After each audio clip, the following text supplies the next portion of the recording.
Hello dears, ക്യാച്ചൂസ് വേൾഡിലേക്ക് എല്ലാവർക്കും സ്വാഗതം. എല്ലാവരും സുഖമായിട്ടിരിക്കുമെന്ന് വിശ്വസിക്കുന്നു. ഇന്ന് നമുക്ക് കുട്ടികൾക്ക് ഇഷ്ടപ്പെട്ട നല്ലൊരു റെസിപ്പി നമുക്ക് ഉണ്ടാക്കി നോക്കാം. ഇതിനുവേണ്ടി ചപ്പാത്തിയാണ് നമ്മളിവിടെ എടുത്തിരിക്കുന്നത്. അതിലേക്കിട്ട് തക്കാളി വേണം, സവാള വേണം, ഇഞ്ചി വേണം, വെളുത്തുള്ളി വേണം. പിന്നെ ഈ ചപ്പാത്തിയോടൊപ്പം ഒരു 3-4 ചപ്പാത്തി ഉണ്ടായിരുന്നു, അപ്പോൾ ഞാനൊരു പൊറോട്ടയും കൂടി ആഡ് ചെയ്തിട്ടുണ്ട്.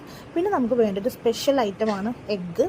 ഈ മുട്ട കുട്ടികൾക്ക് ഒത്തിരി ഇഷ്ടപ്പെടും ഇതിനകത്ത് ചേർക്കാൻ നേരത്ത്. പിന്നെ നമുക്ക് പൊറോട്ടയും ചപ്പാത്തി ഇതുപോലെ ഒന്ന് അരിഞ്ഞ് വെക്കണം. പിന്നെ 3 മുട്ട എടുത്തിട്ട് സെപ്പറേറ്റ് 3 മുട്ട എടുത്ത് അതിലോട്ട് മുളക് പൊടി, മഞ്ഞൾപ്പൊടി, നീര്, ഉപ്പും ചേർത്ത് അതൊന്ന് ചിക്കി വറുത്ത് മാറ്റി വയ്ക്കണം.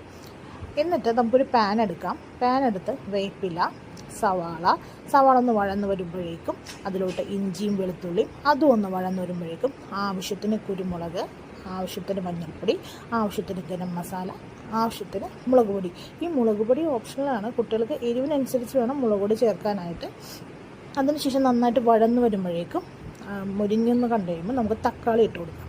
തക്കാളി നന്നായിട്ട് ഉടഞ്ഞു വരണം. എന്നിട്ട് നേരിട്ട് ഉപ്പിട്ട് കൊടുക്കുക കേട്ടോ. മസാലയിൽ ഉപ്പുണ്ടാവണമല്ലോ, ഉപ്പിട്ട് കൊടുക്കുക. ഇതെല്ലാം കൂടി ഇളക്കി ഇതിൻ്റെ അകത്തോട്ട് നമ്മൾ നേരത്തെ മാറ്റി വെച്ച് ചിക്കി വറുത്ത് വെച്ച് നമ്മുടെ മുട്ടയും കൂടി ചേർത്ത് നന്നായിട്ട് യോജിപ്പിക്കുക.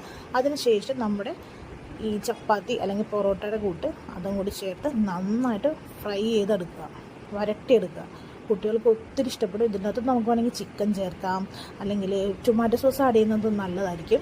അത് നോക്കിയിട്ട് കുട്ടികൾക്ക് ഇഷ്ടമനുസരിച്ച് ചേർത്താൽ മതി. ഈ ചിക്കൻ വറുത്തതൊക്കെ ചേർക്കുന്നത് കുറച്ചും കൂടി ടേസ്റ്റ് കൂടും. ഇതുപോലെ എല്ലാവരും ഒന്ന് തയ്യാറാക്കി നോക്കുക.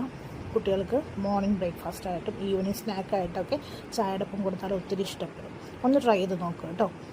നമ്മുടെ ഉണ്ടാക്കുന്ന റെസിപ്പീസ് ഇഷ്ടപ്പെടുകയാണെങ്കിൽ ലൈക്ക് ചെയ്യുക, ഷെയർ ചെയ്യുക, കമൻറ്റ് ചെയ്യുക, സബ്സ്ക്രൈബ് ചെയ്യുക. എന്തെങ്കിലുമൊക്കെ ഉണ്ടെങ്കിൽ കമൻറ്റിൽ നോട്ട് ചെയ്യുക കേട്ടോ. Thank you.